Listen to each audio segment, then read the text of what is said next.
Okay so hello and welcome guys, welcome back to Omnibulls. This is Hardeep Malik and आज हम देखने वाले हैं कि कौन से 3 स्टॉक हम ट्रेड कर सकते हैं। अभी मेरे को वो काफ़ी अच्छे लेवल पे लग रहे हैं। तो पहला आ जाता है ज्योति रेजिन्स। जस्ट अ सेकंड, मैं लगा लेता हूँ ज्योति रेजिन्स।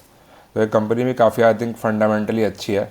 तो पहले हम इसका एक बार फंडामेंटली भी देख लेते हैं कि किस तरीके से इसकी परफॉर्मेंस रही है एंड क्यों हमें ये बाय करनी चाहिए। तो गाइस जो फंडामेंटली अच्छी कंपनीज होती है उसको आप इन्वेस्टमेंट पर्पस के लिए भी देख सकते हो या फिर आप उसमें ट्रेडिंग के लिए भी देख सकते हो। दोनों चीज़ें उसके लिए ठीक रहती है। तो अभी जो स्टॉक का पी है वो 25 पे चल रहा है, लेकिन इसके अगर आप आर और आर देखोगे दोनों 50 के अबव है। तो मतलब काफ़ी रेयर अपॉर्चुनिटी हमें ऐसे मिलती है कि जो कंपनी जो है 50 के ऊपर आर एंड आर दोनों मेंटेन किए हुए हैं।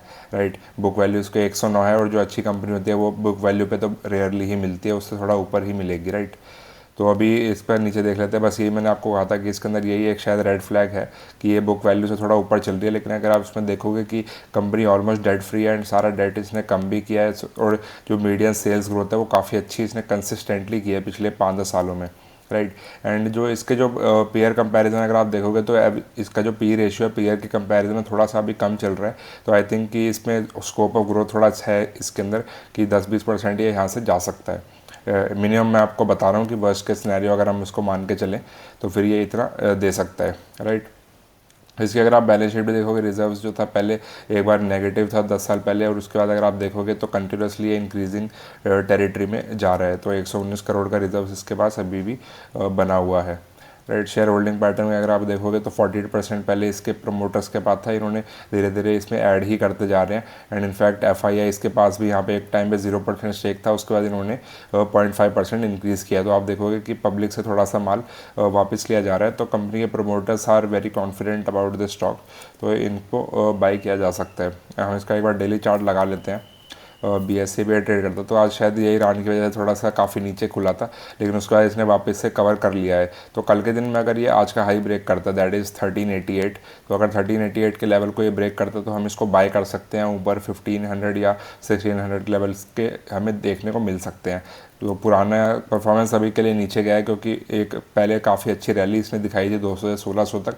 तो अभी ये कंसोलिडेशन पीरियड इसके अंदर रहा है, लेकिन अब मेरे को वापस से लग रहा है कि एक अच्छी रैली इसके अंदर देखने को मिल सकती है। ये वीकली चार्ट आई थिंक ये ग्रीन में ही क्लोजिंग होनी चाहिए। बाकी अगर कल आज का हाई ब्रेक नहीं होता है तो हम इसको रहने देंगे, बाय नहीं करेंगे, लेकिन बस मोस्ट ऑफली कल इसको हाई ब्रेक करना ही चाहिए। राइट, क्योंकि अभी ये वापस से ऊपर की तरफ अगर इसको अपनी अपवर्ड ट्रेजेक्ट्री मेंटेन करनी है तो राइट, तो फिर काफ़ी अच्छा मेरे को ये स्टॉक दिख रहा है। SL जो है थोड़ा सा यहाँ पे बड़ा रह सकता है, लेकिन अगर आप इन्वेस्टमेंट पर्पज़ के लिए देख सकते हो तो आप इसके अंदर SIP भी कर सकते हैं, क्योंकि मेरे को इसमें शायद ही कोई रेड फ्लैग दिखा है अभी तक। बस एक ये था कि बुक वैल्यू ज़्यादा है, पर बुक वैल्यू को मैं इतना ध्यान देता नहीं, क्योंकि आजकल कंपनीज बुक वैल्यू पे हार्डली ही ट्रेड करती है, आपको कोई दिखेगी ही नहीं ट्रेड करती हुई। अगर कर रही है तो फिर कोई ना कोई उसको बाय करके ऊपर ले ही आता है। राइट, नेक्स्ट स्टॉक है बड़ौदा रायन। तो बड़ौदा रायन भी हम देख लेते हैं। इसका भी अगर हम फंडामेंटली देखेंगे कि किस तरीके की कंपनी है, पहला हमारा ज्योति रेजिन्स हो गया, सेकंड है बड़ौदा रायन, रियल एस्टेट की कंपनी है, बुक वैल्यू 138 है, करंट प्राइस अभी 173 चल रहा है, लेकिन अगर आप इसका ROE देखोगे 55% और 143% है। रियल एस्टेट में मार्केट में गाइस आजकल काफ़ी अच्छा बूम आ रखा है। जैसे पहले 1980 से लेकर 2010-20 तक के भी जो ये US के अंदर रियल एस्टेट के प्राइसेस जिस तरीके से इंक्रीज़ हुए थे, उसी तरीके से अब इंडिया में भी सेम हमें देखने को मिल रहा है ट्रेंड। तो हो सकता है कि आने वाले टाइम में इंडिया के भी रियल एस्टेट में काफ़ी अच्छा इसके अंदर ग्रोथ दिखे। राइट, यहाँ पे क्या company has reduce the debt and delivered a good profit and यहाँ पे क्या tax schemes let low, tax rate जो है अभी थोड़ा लो है, पर ये I think not a major red flag, और डिविडेंड्स देना कोई ज़रूरी होता ही नहीं है।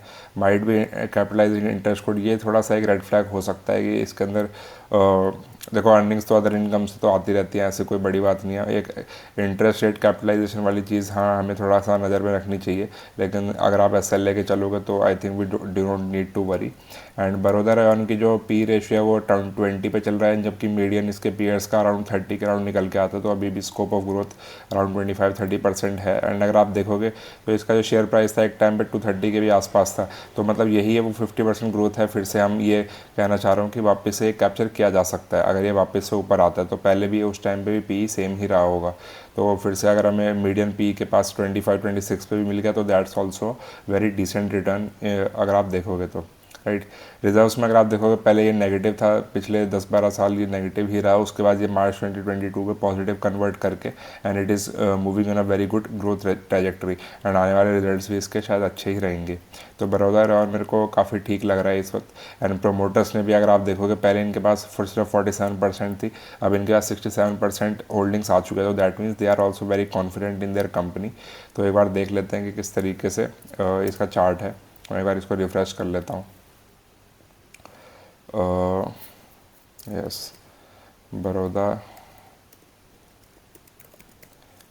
वैसे बड़ौदा रॉयल से लगता तो नहीं है कि ये रियल एस्टेट की कंपनी है, बट लेकिन है, राइट। तो इसका अगर आप चार्ट देखोगे, हाँ, तो इसमें अभी डायरेक्टली एंट्री मत लेना, अगर आज का हाई ब्रेक होता है तो ही हम इसके अंदर एंट्री लेंगे, जो कि है 175.45 का। तो 176 के ऊपर अगर एक 5 मिनट का अंडर क्लोज होता है तो इसके अंदर हम एंट्री ले सकते हैं एंड 167 का इसके अंदर आप एसएल लेके चल सकते हो। तो काफ़ी छोटा एसएल रहेगा एंड टारगेट्स हमारे 200 के अराउंड होने चाहिए या फिर इसके ऊपर भी हो सकते हैं, राइट। क्योंकि अभी देखोगे आप काफ़ी टाइम से कंसोलिडेशन रेंज में ही है। उससे पहले इसने काफ़ी अच्छा यहाँ पे एक मूवमेंट दिखाया था ऊपर की तरफ, जहाँ पे ये 25-30 रुपये से 400 रुपये तक चला गया था, लेकिन अभी कंसोलिडेट करके हो सकता है कि एक और स्पाइक में हमें 200 तक का टारगेट ये दिखा दे। तो एसएल बहुत छोटा है, एक छोटा सा रिस्क यहाँ पे डेफिनेटली लिया जा सकता है। तो just keep an I on this stock, that is Baroda royal. And last stock हमारा आ जाता है गैलेक्सी बियरिंग। गैलेक्सी बियरिंग में अगर आप देखोगे तो गाइस मैं आपको फंडामेंटली भी दिखा देता हूँ चीज़ें, क्योंकि ताकि थोड़ा स्टॉक के अंदर आपको भी कॉन्फिडेंस आए कि बेकार स्टॉक नहीं है। हम थोड़े फंडामेंटली अच्छी कंपनीज पे ट्रेड करना प्रेफर करते हैं, राइट। जो है 450 करोड़ की कंपनी है लगभग, करंट प्राइस का 14.86 चल रहा है एंड पी रेशियो जो है 25 है, लेकिन वो दोनों का जो ROE ROC है दोनों 20 के अबव ही है। तो that means company is doing fine business and काफ़ी टाइम से भी कंसोलिडेशन रेंज में है। तो हो सकता है एक बार ये फेक डिप नीचे दे के अभी वापस से ऊपर जाने की तैयारी कर सकता है। तो एक डब्ल्यू पैटर्न मेरे को यहाँ पे देखने को मिल रहा है। तो प्रोज तो है ऑलमोस्ट डेट फ्री कंपनी है, तो that means one of the major green flags for us कि ऐसा नहीं है कि बहुत ज़्यादा डाउन साइड इसके अंदर आने वाला है। एंड डिविडेंड देना मैं तो कुछ मानता नहीं, डिविडेंड ना भी दे कंपनी अगर री इन्वेस्ट कर रही है उन पैसों को, तो that's also a good thing, right. इसके अंदर अगर आप देखो गैलेक्सी बियरिंग का PE 25 है, मीडियन 28 है, तो हो सकता है एक बार 30-31 ये अगर टच करवा देता है तो हमारे लिए काफ़ी अच्छा ग्रोथ पैटर्न इसके अंदर देखने को मिल सकता है। एक्सपेंसेस अगर नेट प्रॉफिट भी काफ़ी अच्छा है, इसका धीरे धीरे इंक्रीज़ हो रहा है। रिजर्व्स जो थे धीरे धीरे उन्होंने 6-8 करोड़ 10 करोड़ से अब 70-80 करोड़ के लेवल पे आ चुके हैं। तो जस्ट एज ऐसे कि एक अलग जीरो ऐड करने के लिए यूनिट है डिफरेंट माइंड सेट, तो अलग अलग माइंड सेट से ये अप्रोच करते जा रहे हैं एंड धीरे धीरे स्लो एंड स्टडी ग्रोथ हमें इसके अंदर देखने को मिल रही है। प्रोमोटर्स ने भी अपनी स्टेक होल्डिंग जो है 48% से अब 53, 54, 55 के लेवल पर अभी आ चुके हैं, राइट। तो गैलेक्सी बियरिंग का एक बार अगर हम चार्ट भी देख लेते हैं कि हमें एसएल कहाँ पे देखना चाहिए, तो गाइस एसएल को हमेशा माइंड के अंदर आपको रखना ही चाहिए कि हमारा वर्स्ट के सिनेरियो में कम से कम हम डिसेंट लॉस पे लेके इसको एग्जिट करें। तो नहीं, गैलेक्सी सरफैक्टेंट खुल गए, गैलेक्सी बियरिंग, वही मैं भी सोचूँ, मैं क्या हैरान था, ये ऐसा चार्ट तो नहीं था इसका। हाँ, तो अब इसका जब अगर आप देखोगे तो ईरान के न्यूज़ के बाद आज ये काफ़ी नीचे तक गया, लेकिन इसने वापस से सारी कवर कर दी। तो दैट मीन्स कि अभी ये पॉजिटिव टेरिटरी में आ चुका है, नीचे सारे स्टॉप्स इसने बजवा दिए हैं।